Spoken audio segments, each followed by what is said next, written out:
Hello, welcome. Day 11 of the bike build. Couple of topics today. Part of the build and part of the progress on parts. I'll go to the fairing and front guard parts. I've long lusted after a genuine looking 250 Yamaha of the 60s, Jarno Saarinen type fairing for my Trailer Queen race rep. I stumbled across a chap on Facebook Marketplace who's currently making me one. Now, the benefits of this are the cost and the flexibility. It is over the other side of the country, so I'll have to turn that negative into a positive and will possibly take my drone and do some flying when I'm over there. But up to now, I've got myself in the making a full fairing with a bubble screen, a belly pan, the fittings, although I haven't got the tube brackets, but I'm sure that'll happen, and a front mudguard of the time. So it was straightforward. The advert showed a red one. I got in touch with the chap and he said the red one had gone, but he would make me a white one. A couple of days into the buyer's remorse stage of buying anything, I suddenly thought, why don't I make a black Yamaha so that it stands out from all of the beautiful Saarinen replicas, TD2s and TR3s. There's lots of them out there, and they are all beyond my means of affordability and patience to achieve the finished result.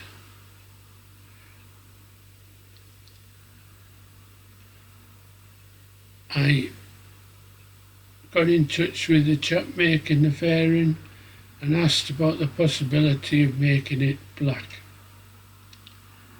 He came straight back saying he'd just laid the gel coat in white, but he would make a black one as well, and I would have a choice for both, but it would be a couple of days longer. So that's where I am. I have reasons for a black version, and if I go down that route I'll explain more. But it looks like in a week or so's time I'll have a full fairing, screen and front guard. Wow. It's a little bit overwhelming achieving so much so early on.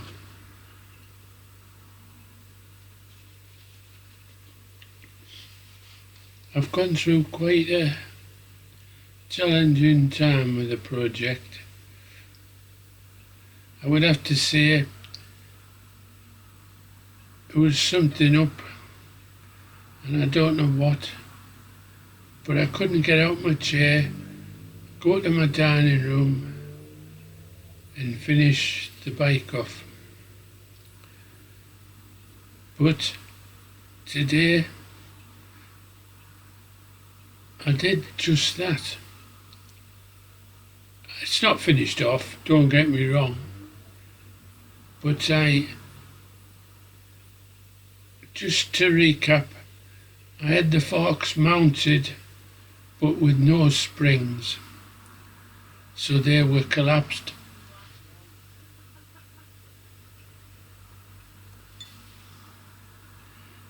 I had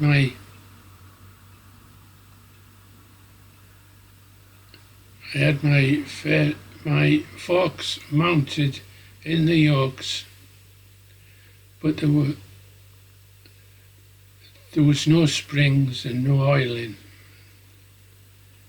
So how do you get the fork nuts back on, as well as supporting the forks when you're in a domestic household? You can hardly support it on any roof beams. They didn't fit oak roof beams when these were built. If only I'd looked further.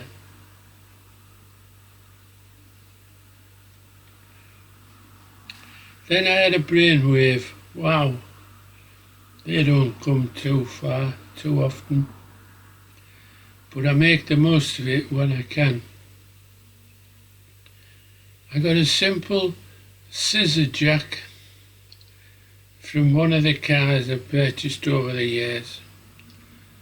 Placed it on top of the tyre and underneath the yoke, and using no more than a small adjustable wrench, I turned the scissor jack, and lo and behold, the forks extended, and all of a sudden the springs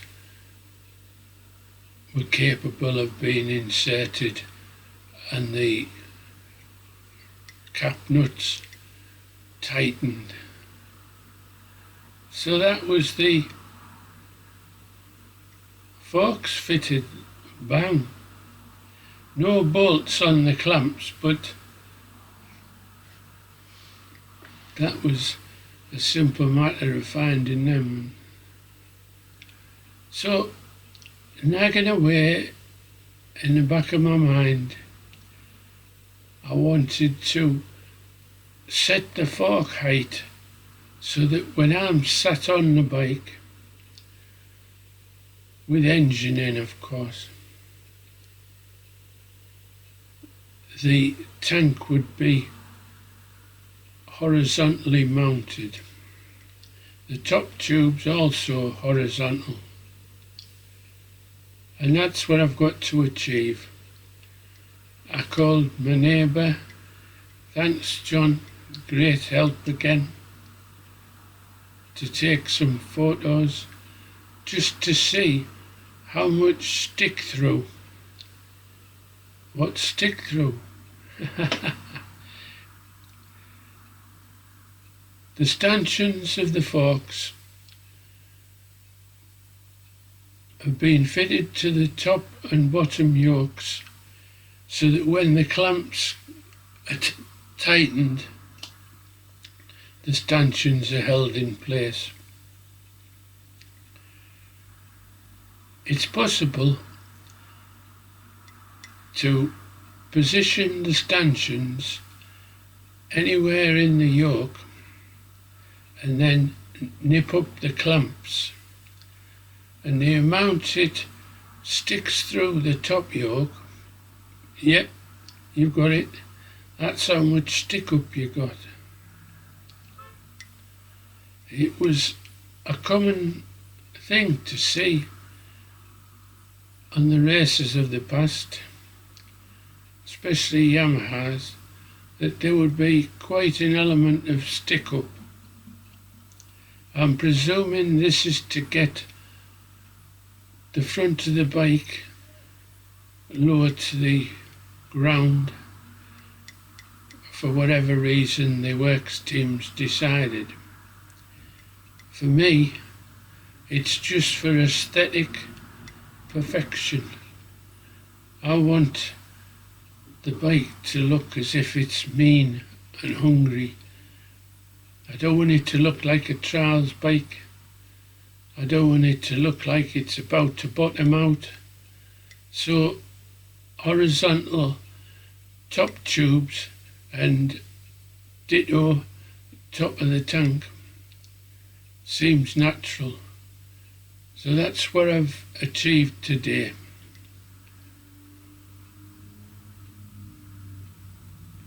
Thanks for your continued joining me on this journey.